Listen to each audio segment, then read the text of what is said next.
Eu sou o Amílcar Correia e este é o P24.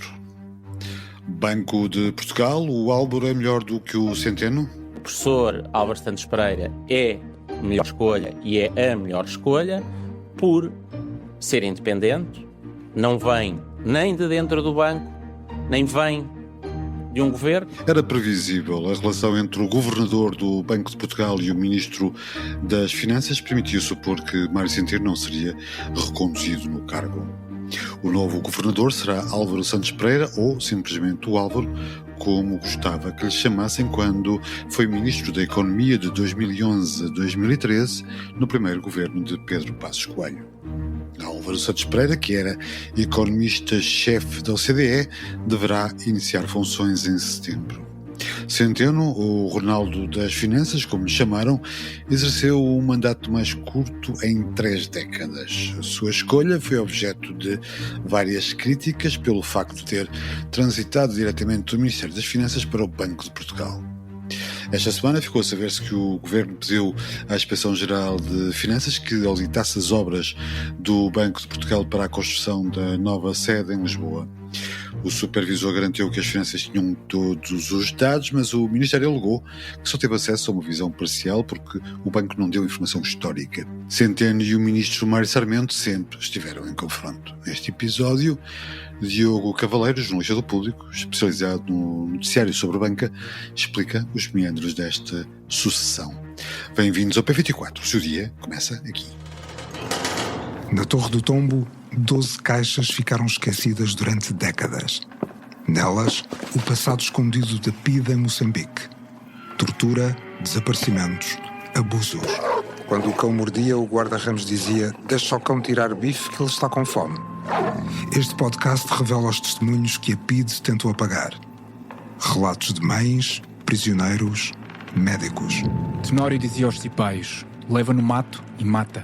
Os 2 cipais levavam os presos para o mato e davam-lhes porrada, com paus. O que nós vamos fazer é revelar um manancial inacreditável de crimes. Do Jornal Público, PIDE-DGS em Moçambique, a descoberta das provas da violência e do terror. Uma série narrada por Ruben Martins, com investigação de Maria José Oliveira. Disponível em público.pt e nas principais plataformas de áudio. Diogo Cavaleiro, bem-vindo de novo ao P24, desta vez para falarmos sobre o Banco de Portugal.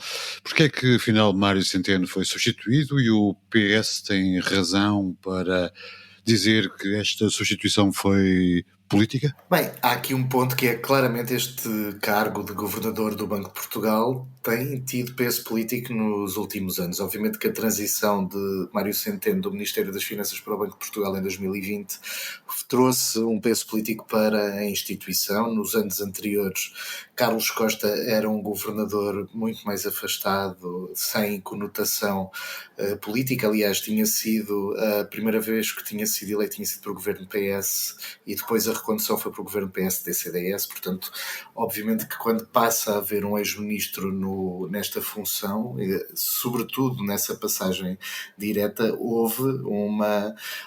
passa a haver uma carga política que muitas pessoas dentro do Banco de Portugal também criticam, porque também sentem-se um pouco desconfortáveis com esse peso político. Mas Mário Centeno também disse logo ao que vinha que considerava que a instituição, que o Banco de Portugal tinha de ter mais peso nas políticas públicas, na definição e na discussão das medidas que devem ser implementadas em Portugal, e portanto obviamente esse peso político existiu. E agora temos em Álvaro Santos Pereira a proposta do governo para suceder Mário Centeno.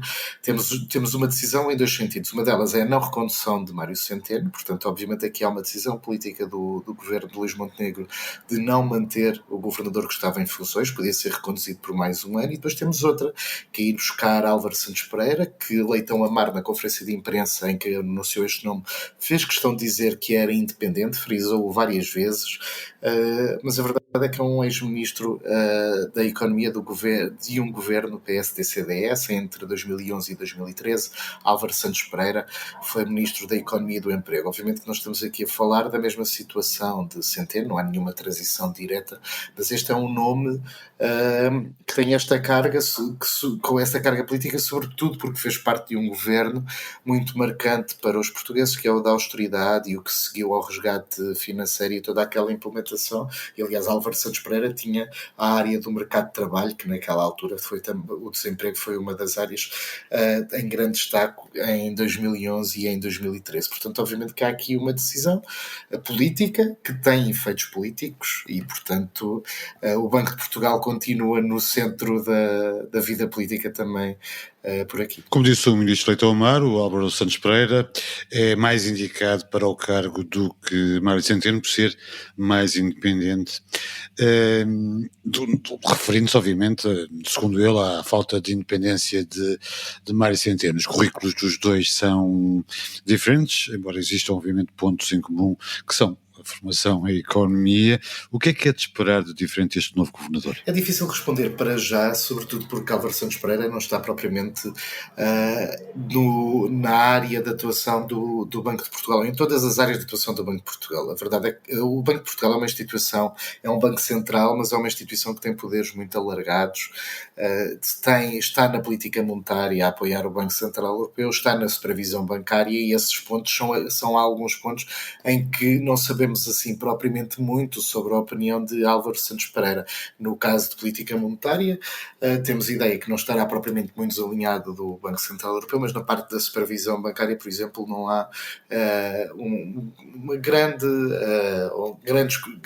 transmissão de informação da parte de Álvaro Santos Pereira no seu cargo de economista-chefe da OCDE, porque não é uma área que a organização sobre a qual tenha competências e para o qual olhe com muita atenção sempre e sobre a qual faça relatórios. Pelo menos com frequência, aliás, só deixar essa nota. E depois, no caso da economia, nós temos, obviamente, que ser economista-chefe da OCDE está numa organização que faz muitos comentários sobre o desenvolvimento, sobre o crescimento da economia portuguesa. E aí, obviamente, que tem já uma base de comparação com aquela que é a opinião do Executivo. Aqui vai ser possível perceber se haverá fricção entre Santos Pereira e o Governo e o Ministério das Finanças de Joaquim Miranda Sarmento, porque vai haver previsões económicas que podem ser comparáveis e que podem agradar ou não desagradar ao Governo, mas o que o Leitão Amaro disse é que a escolha era porque era um especialista independente e, portanto, tentando tirar qualquer carga política desta escolha. Aliás, disse que Santos Pereira não era militante, nunca tinha sido candidato a nada, mas deixa-me notar que Álvaro Santos Pereira não é o primeiro nome escolhido, nome do independente do Governo de Passos Coelho, que é escolhido para um cargo público. Ainda há pouco tempo, Carlos Oliveira foi escolhido para presidente do Conselho de Administração da TAP e era também o secretário de Estado de Santos Pereira e era também independente. Portanto, o governo PSD-CDS está a nomear independentes do seu governo PSD-CDS de há mais de uma década. Nos últimos dias, o Ministério das Finanças pediu à Inspeção-Geral das Finanças que auditasse as obras da futura sede do Banco de Portugal em Lisboa. Isto surgiu depois de notícias que estavam a entender que Centeno não seria reconduzido no cargo de governador. Esta última polémica, este zigue-zague entre Centeno e Sarmento, explica-se pela má relação entre ambos ou de facto há aqui algo pouco claro neste processo de mudança de sede do Banco de Portugal? Que a relação entre ambos começou mal e terminou mal, parece não haver grandes dúvidas. Miranda Sarmento nem sequer foi à conferência de imprensa em que foi anunciado o nome indigitado para o Banco de Portugal. Portanto, não está associado, não deu a cara pela decisão de não recondução, mas desde o início de funções deste governo de Luís Montenegro, que à partida as hipóteses de recondução de Mário Centeno à frente do Banco Central eram já diminutas. Obviamente que depois, quando passa muito tempo e sobretudo quando se aproxima a data de final de mandato e o governo nada diz, houve muitas vozes do setor que começaram a antecipar que podia haver uma... E esse atraso tem alguma razão de ser? Tem alguma importância ou é perfeitamente normal? Não há propriamente assim uma grande surpresa na demora de escolha de reguladores. O próprio Mário Centeno, quando era ministro, atrasou-se imenso quando chegava a hora de nomear presidentes de reguladores. No caso do Banco de Portugal, normalmente não demora assim tanto, porque é um órgão com presença também no Conselho do BCE, e portanto há aqui mais o cuidado. Mas mesmo no BCE há governadores que às vezes estão fora dos respectivos mandatos. Neste caso, há uma lei, a Lei Orgânica do Banco de Portugal, que foi reforçada em 2020, quando da passagem de Mário Centeno para o Banco de Portugal. Essa lei traz muitas amarras e limita muito os nomes possíveis, porque não só não podem ter estado na banca comercial nos 3 anos anteriores à designação, como também não podem ter desempenhado ou ter prestado serviços aos bancos, por exemplo, fazer pareceres, trabalhos de consultoria, trabalhos de auditoria. Portanto, logo aí há muita gente, há vários académicos que podem fazer pareceres e que ficam automaticamente, se for pago por um banco, supervisionado pelo Banco de Portugal, ficam excluídos deste espartilho. Aliás, foi perguntado na conferência de imprensa a Leitão Amar se poderia estar em cima da mesa, vir a mexer esta lei, e o governante não tirou de cima da mesa essa hipótese, porque a verdade é que este processo, o governo diz que não houve nenhum atraso, mas Mário Centeno, que era uma pessoa que não queriam reconduzir, ficou mais tempo no cargo do que aquele que exigiria o seu mandato. Portanto, o governo, se estava insatisfeito com o trabalho do governador, poderia ter alterado há mais tempo, e isso efetivamente não aconteceu. Diogo, voltando à relação entre Centeno e Sarmento, há de facto algo pouco transparente neste processo que os voltou novamente a confrontar a propósito da nova sede do Banco de Portugal? Sim, há sobretudo, o que há é que o Banco de Portugal, acho que o ponto à partida é o Banco de Portugal, quando anunciou que fez esta aquisição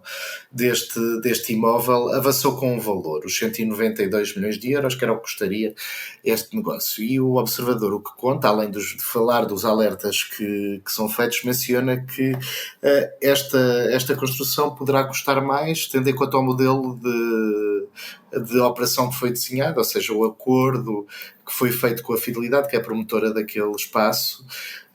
O acordo prevê a edificação, a construção, mas da carcaça, ou seja, não do esqueleto e não propriamente do interior, dos acabamentos, das divisões. Portanto, isso será custo acrescido. Portanto, haverá aqui um custo além daquele que tinha sido anunciado pelo próprio Banco de Portugal. Depois, a questão dos alertas, quando há due diligence, que estas avaliações aprofundadas antes de uma operação, é normal que haja alguns alertas. Agora, é muito difícil fazer uma comparação com operações deste género, porque não há propriamente assim grandes operações imobiliárias desta envergadura que seja possível conhecer estas avaliações aprofundadas correspondentes e que se consiga comparar, por exemplo, se o nível de alertas é efetivamente o mesmo, ou inferior ou superior. Agora, há, claro, depois também o ponto de ser difícil que o Banco de Portugal não considerava que este espaço não satisfazia as exigências de segurança em 2022 e agora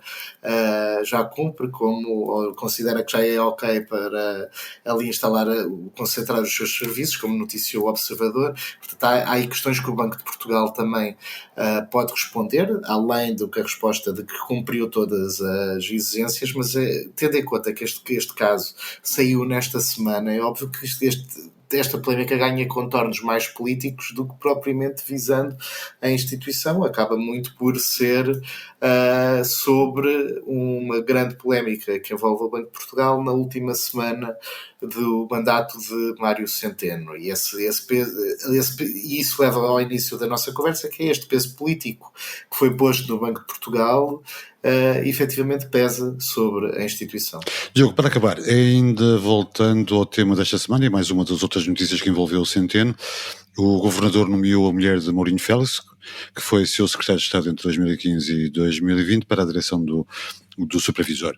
Esta é uma nomeação justificada por direito próprio, valor próprio, ou é uma nomeação da parte de quem já sabe que vai deixar o cargo? O que é que nós podemos dizer sobre isto? Ou pensar sobre isto? As nomeações de quando alguém está no cargo, normalmente as pessoas não deixam de estar nos cargos por se aproximarem ao final do mandato, sobretudo quando o governo deixou Mário Centeno sem lhe dizer o que é que ia acontecer, não é? Portanto, no limite, Mário Centeno não sabia sequer quando é que iria ser substituído.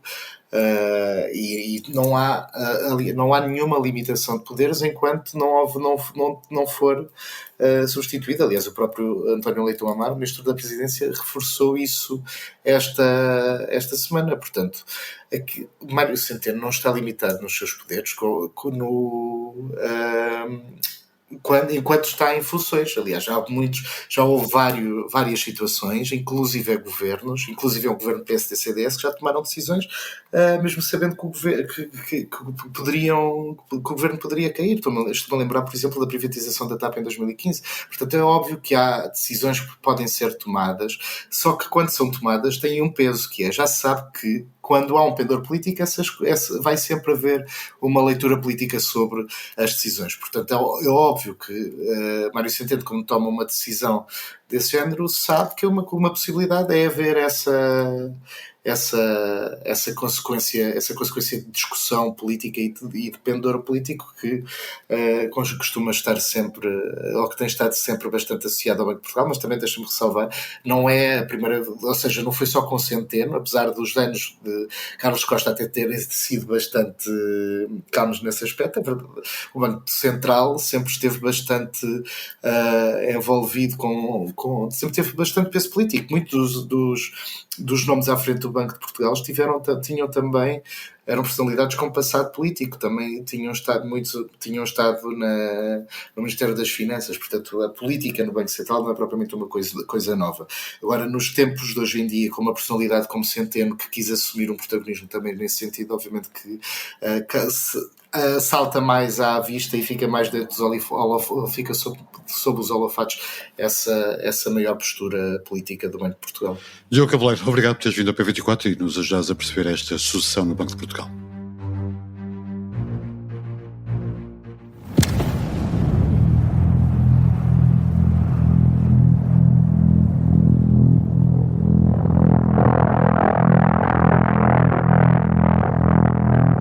Chama-se Sirat e é o filme que recebeu o prémio do júri da competição oficial do Festival de Cannes deste ano. Antecipando a estreia em Portugal, na próxima quinta-feira, o Y entrevistou o realizador espanhol Oliver Lax nas montanhas da Galiza. Saiba mais sobre esta viagem cinematográfica pelo misticismo, natureza e cultura rave em público.pt.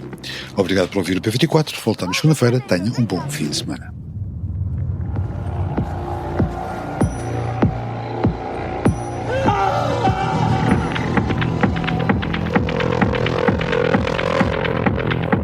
Para não perder os novos episódios, subscreva este podcast do Público na sua aplicação preferida. Para além deste programa, há mais para descobrir em público.pt/podcasts. O Público fica no ouvido.